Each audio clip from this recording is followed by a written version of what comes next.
Orquesta Sinfónica Nacional llevó su música hasta la Escuela República del Perú. Niños y niñas disfrutaron, por supuesto, de esta visita y algunos ya piensan en sumarse en algún momento a la orquesta. Genial. Me gusta la música. ¿Te gustó? Sí, ¿Qué te gusta? porque es lindo todos los instrumentos. ¿Se aprende? Sí.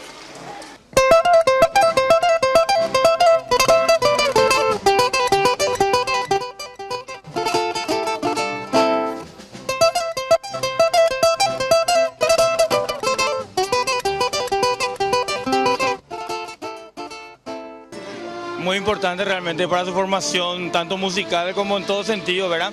Que ellos pueden asistir a este tipo de conciertos. No siempre los chicos tienen la posibilidad de asistir, entonces me parece genial que la orquesta se acerque a ellos. Sí, es como una opción también, les aleja un poco de cada uno de los problemas que ellos tienen, entonces de repente les hace vibrar, sentir. Yo toco arpa luego. Arpa. Sí. ¿De chiquita, más chiquita? De chiquito.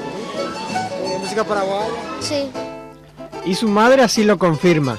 Ella apoya a su hija porque sabe el poder que tiene la música para transformar realidades. Está en la guitarra clásica y la otra está en arpa. Tengo las dos nenas son. ¿La nenita de arpa? Sí, la más chiquita de arpa. Hablé Sí. con ella. Sí. Las dos están Sí, sí, le encanta muchísimo. orgullosas. Obvio que sí. ¿A quién no, verdad? Otras madres celebraron la presencia de la Orquesta Sinfónica Nacional. Para enriquecer también lo poco que, o sea, para que les abra a ellos, ¿verdad? Y conozcan también un poco de música y de arte, que es muy importante. La orquesta pretende que los niños y niñas disfruten y aprecien los distintos estilos de música, también que aprendan de historia. La idea un poco es mostrarle los instrumentos que usa la orquesta, cómo funciona la orquesta, hablar un poco de los compositores y los diferentes estilos de música también. Y tratamos de mezclarlo también con solistas.